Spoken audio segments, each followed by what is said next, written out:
I was born in 1930 of a family who was settled in Lancashire, and my father, he was mainly a manager of factories of cotton. So that was a traditional background. I don't actually know anything about my mother. She was a very nice mother.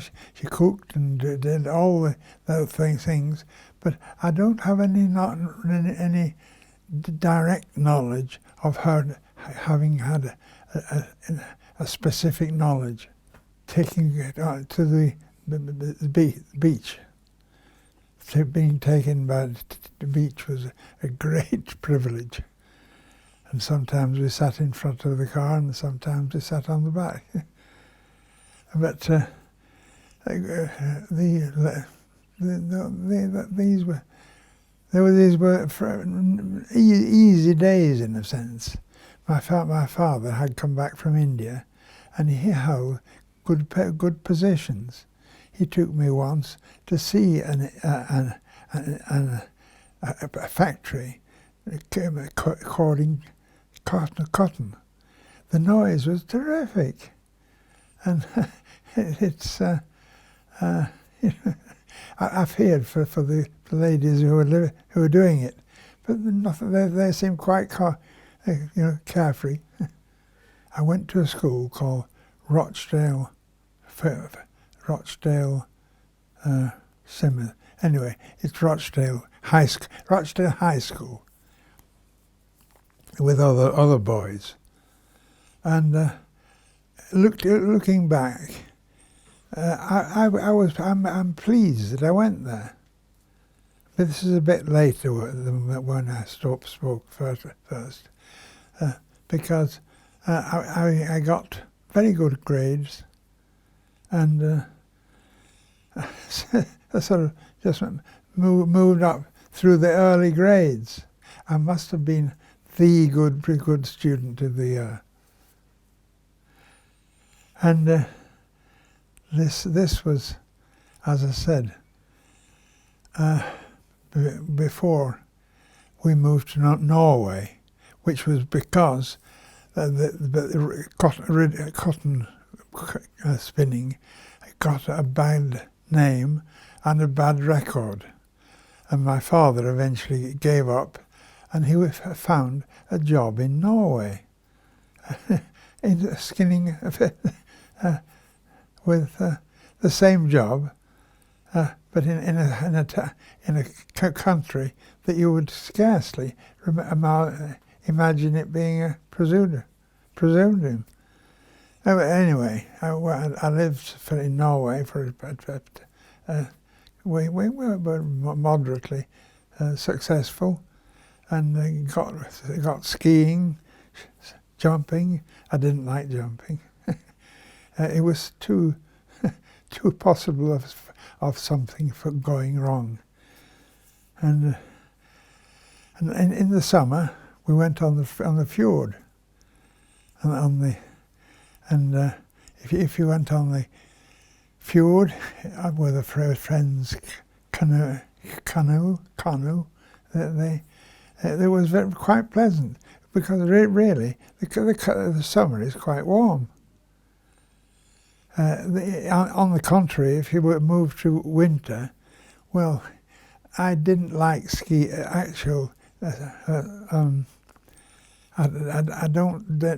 didn't like skate, and I liked it, but I didn't enjoy it. And once I came back from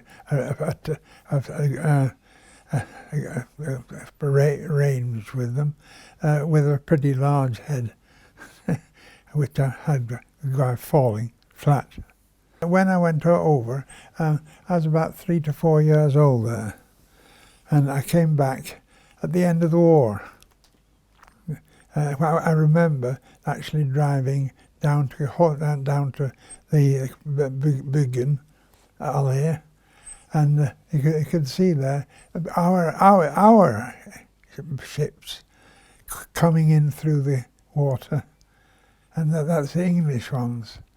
And that was sort of emphasised our victory, and everybody was shouting and cheering.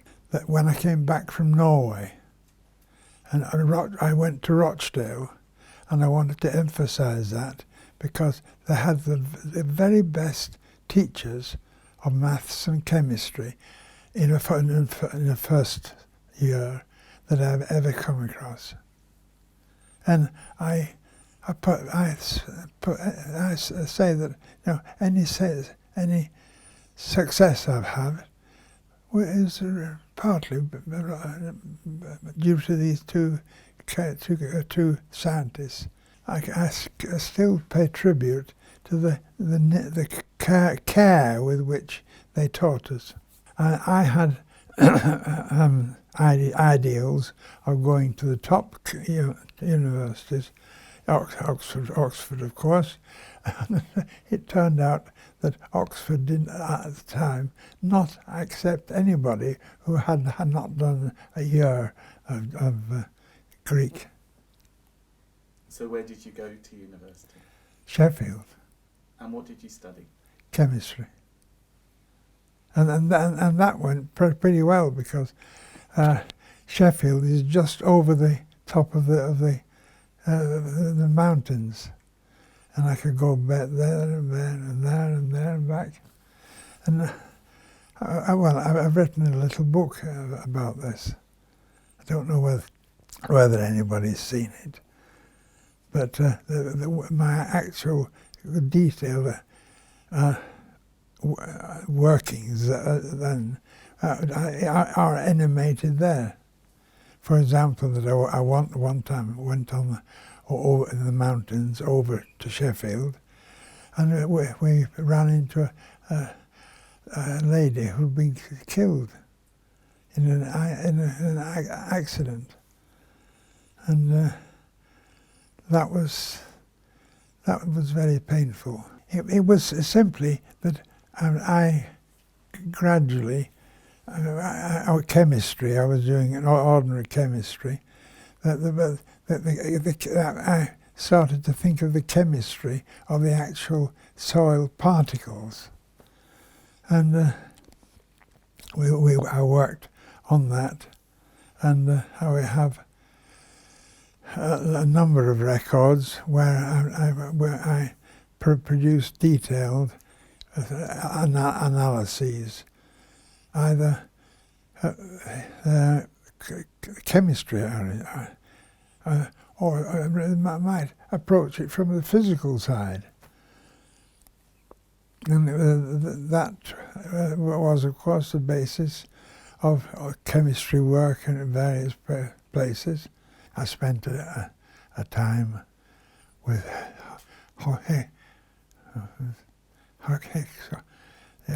Rothamsted. I spent quite a time with Rothamsted and published there. I can't frankly remember his name, but he was working at Rothamsted at the same time that I was, and we published. I can show you a joint book in there in my library. And other than that, I find it hard to pick anybody very. But the man who made it practical to take out the oil and of the tree and produce it in a really large scale, that was very good. That's a man called Hartley, and indeed his daughter actually visited us here a few years ago, which was very pleasing. And I think we're doing well at Rothamsted. Number of papers there. And secondly, this oil palm the use of the oil palm stands above everything else as the beneficial use of my work. Now, there are a number of people who criticize this. And they say, oh, yeah. I saw an analysis in which quite a senior person analysed on the African coast that they were allowed to take down the trees and plant them, and that went well. Where they kept back and forced to replant with ordinary trees, they were stayed in abject poverty. I remember once I was in I can't remember the name, an island just off India, Sierra Leone. Sierra Leone? Yes. And I was standing near the beach when suddenly a whole torrent of small elephants came rushing down and went and splashed. It was so happy and so unforced that I remember it ever since then. I make a point of not remembering these, but I've got the CV. I think it was for the work I'd done. Surprisingly, up in our own north parts, where I've been teaching the less well endowed. And that had become noticed, and I was given a CBE for that. That was, and I believe the Soil Science Society has given me one.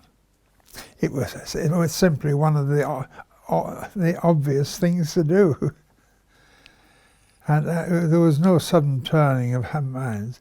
I saw this society. It was obviously It was very much my piece of tea, and I said and became a member. I've been to society meetings. I remember one very good meeting at which a duke turned up. I cannot remember the Duke of Gloucester, and that was where myself and a very good friend was shown with a drink in hand, and being happy. I think it was Peter Arnold. Yes, it was actually, and we saw later pictures of the Peter Arnold, myself, and in the background the Duke, and I think we carried it off quite a nice one. Well, the most important one is this tropical oil. I think that and showing that it could be cultivated and brought to sale quite expressly and profitably. It is published and frequently and widely, and the people who publish it have nothing to do with the actual discovery, but they just say this is going like a bomb, and say cheerio. I'd say, partly as a way of sidestepping you, that depends on the future for the Earth, because the Earth is a thing which is most easily spread out all the what we call the earth things, which are the earth which you actually work with. Anything discovered by that, you can most easily spread it over the world. It is because the sizes of the different particles are usually not all that large. You don't get one than that and one that, and the basic chemical, the real chemicals, that is what the chemistry is, that ranges through a series which is widely spread. Yes. What are you worried about? Well, the weather. I mean, that is not soil science, of course, but the soil science is greatly affected by the weather. Whether you get washed it all the way out at sea, or whether you manage to hold it together in one place. But this has been, I think, brought to press time and time again. There was a period, actually, before I went to Africa, when I was in charge of the British work in that period. I did not make anything really striking, but we look at it and and we see. There's a book I'd advise you to read. Seven mediums have weathered. It goes through the past. By past, I mean millions of years, and it shows. Whoa, and that's. I tend to believe this. He's taken the weather variation of the past over millions of years, and by God, it's impressive. I often think of that, and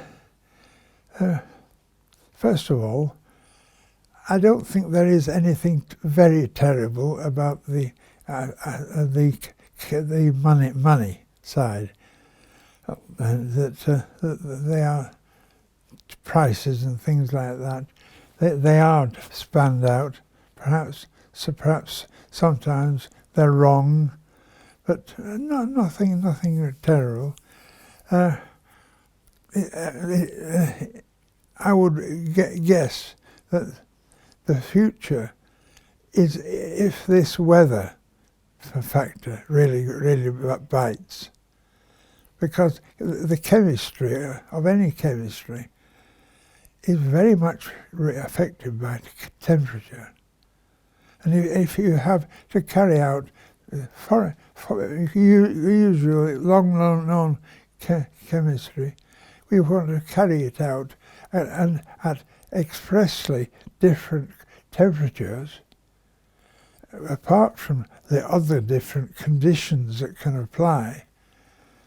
That you can make up a nasty story. Well, I wasn't here 100 years ago, therefore I assume that I won't be here in 100 years in the future. Will there still be soil in the future? Well, what you call soil, you've got to define soil, because you can get little chunks with and you could call it soil if the surface properties were sufficiently active. And then soil packed, we know about that. Soil swept away by wind go right over the Sahara. And all these things are possible, and it's really the combination of these that I could visualize as being a true threat. Oh yes. I sell more of my little book. Have you seen it? I'll give you a packet afterwards.